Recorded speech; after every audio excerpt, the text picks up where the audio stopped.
Olá pessoal, espero que todos estejam bem. Meu nome é Wagner Bigardi, eu sou sócio e diretor tributário e fiscal da Educa, gestão especializada em escolas. Então nossa empresa é especialista em assessoria e consultoria do segmento educacional, no que tange as áreas contábil, fiscal, folha de pagamento e financeiro. E hoje nós estamos aqui para apresentar esse vídeo para falar de um assunto extremamente importante e pertinente para o momento. Estamos chegando no final do ano e temos que fazer o planejamento para o ano de 2022. Planejamento esse que eu me refiro à opção, à escolha pelo melhor regime de tributação para a escola. Nós temos em uma grande maioria das escolas, claro que faturam até o limite de 4.800.000 por ano, a opção pelo Simples Nacional. Geralmente é o regime mais favorável para as escolas, né? Uma carga tributária menor, o número de obrigações acessórias menor e possibilidades maiores para a distribuição de lucros, seja esse lucro contábil ou lucro fiscal. Então, nós vamos passar aqui um pouquinho por cada regime de tributação, quais são as vantagens e desvantagens de cada um, a carga tributária, a oneração sobre folha de pagamento e faturamento, para que nós possamos entender o cenário de cada escola tem a sua realidade e precisa, juntamente com o seu contador, nesse momento crucial, fazer esse planejamento para o ano de 2022. Então vamos falar um pouquinho sobre o Simples Nacional. Então é um regime tributário simplificado e unificado, onde os tributos são recolhidos mensalmente em uma única guia de pagamento. Então, o ISS, PIS, COFINS, Contribuição Social e Imposto de Renda são interligados numa única guia, numa alíquota única. A alíquota essa que varia de acordo com o faturamento acumulado da empresa. Então, são alíquotas progressivas. Nós começamos, então, com a alíquota de 6% para quem fatura até 180 mil por ano, podendo chegar a essa carga tributária a 19,5% quando a empresa atinge um patamar de faturamento acumulado no ano de até R$ 4.800.000. Principais vantagens do Simples Nacional.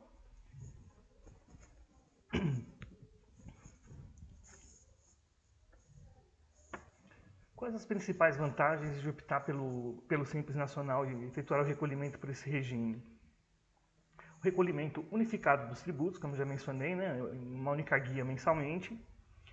As alíquotas progressivas de acordo com o faturamento acumulado. Então, a empresa não é onerada quando ela está progredindo com o seu faturamento. Então, digamos como exemplo, a empresa no primeiro ano faturou 180 mil, ela vai ficar limitada a uma alíquota de 6%. Conforme o faturamento acumulado for crescendo, dos 12 meses anteriores, essa alíquota vai progredindo também, mas escalonadamente. Não onera de uma só vez o contribuinte. Uma outra vantagem do Simples Nacional, o recolhimento pelo regime de caixa. O que seria o regime de caixa? Eu consigo excluir da minha base de cálculo dos impostos a minha inadimplência. Então, aquilo que eu não recebi ainda dos responsáveis financeiros da escola, eu posso excluir da base de cálculo do Simples Nacional. Outro ponto muito importante, totalmente relevante do Simples Nacional em relação ao lucro real e ao lucro presumido, que são os outros dois regimes existentes para as entidades com fins lucrativos, é a não incidência da cota patronal do INSS sobre a folha de pagamento. Então, há um percentual incluído na alíquota única do Simples Nacional, mas que não incide sobre o faturamento e é uma alíquota pequena, e não a alíquota incidente no lucro real e lucro presumido, que pode chegar a 27,5% da folha de pagamento. Então, essa é uma das grandes vantagens do Simples. Um ponto de atenção para o ano de 2022 para quem está no Simples Nacional ou quer optar pelo Simples Nacional. Quem está provavelmente quer se manter e os que estão em outro regime vão ter que fazer as contas efetivamente para verificar se é o melhor regime tributário o Simples Nacional. Qual o ponto de preocupação aqui? A questão da adimplência fiscal. Então, sempre na virada do ano, o governo verifica a situação fiscal das empresas. Se elas tiverem débitos com o Simples Nacional, sendo optante, elas sofrem grande chance de serem excluídas do Simples Nacional. Se ela está num outro regime e quer optar pelo Simples Nacional, também não pode ter inadimplência fiscal, terá que recorrer a parcelamentos, pagamento à vista dos impostos pendentes, se possível, mas tem que haver uma regularização desses débitos para que possa continuar ou migrar para o Simples Nacional em 2022. Aí vamos falar aqui um pouquinho dos demais regimes de tributação.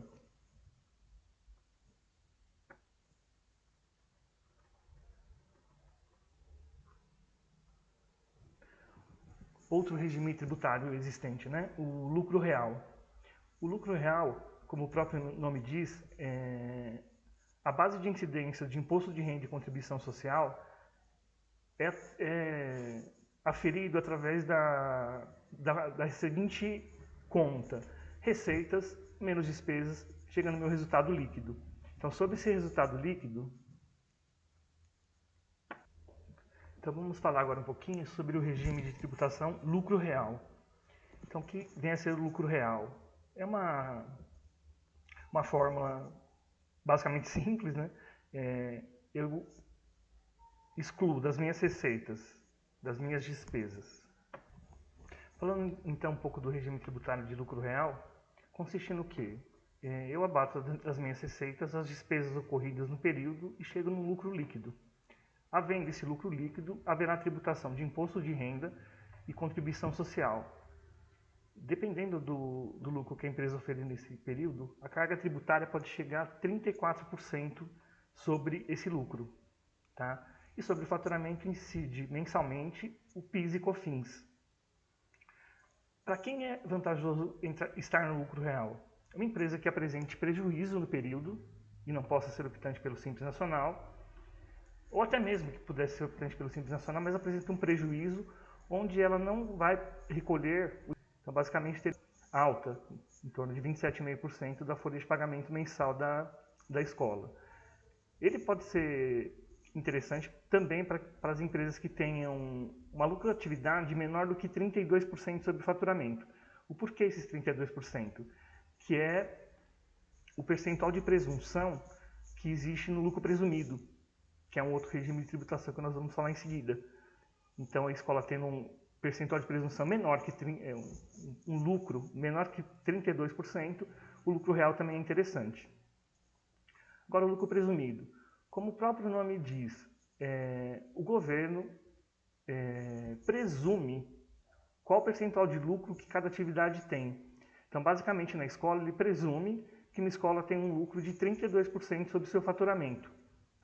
Então, se a empresa tiver um percentual de lucro maior do que 32%, o lucro presumido fica interessante, porque só vai ser tributado o montante até 32% do lucro, o excedente não, porque o próprio governo estipulou esse percentual de presunção. Então, para nós finalizarmos esse vídeo, o que eu frisei no começo, é muito importante sentar com o seu contador, fazer as contas, levantar todas as receitas, despesas da escola, né, projetar faturamento e despesas até o final desse ano, até o final de dezembro, para saber qual o melhor cenário para 2022. Pode ser a manutenção do Simples, pode ser a questão de ter que optar por um outro regime de tributação, desde que seja o menos oneroso. E eu falei um pouquinho do lucro presumido, então fica aí uma dica, uma curiosidade. As escolas que vendem material didático, o lucro presumido tem alíquotas bem favoráveis para a tributação desse material didático. Então, seria uma empresa tributada pelo lucro presumido, apartada da operação da prestação de serviço educacional e tem vantagens tributárias muito grandes. Então, obrigado pessoal, fica a dica então para procurar seu contador, ou se precisar da assessoria da Educa Contábil, estamos à disposição, mas é muito importante fazer essa reflexão para o ano que vem. E a ferramenta ideal para se chegar nesses números corretos e qual o melhor regime de tributação é o comparativo tributário. Então, em outro momento, quando nós formos falar sobre o planejamento tributário, nós apresentaremos o que é esse comparativo tributário para que vocês entendam, né, que é comparar receitas e despesas e qual o melhor regime tributário a ser seguido com a menor carga tributária. ok? Muito obrigado, tudo de bom para vocês.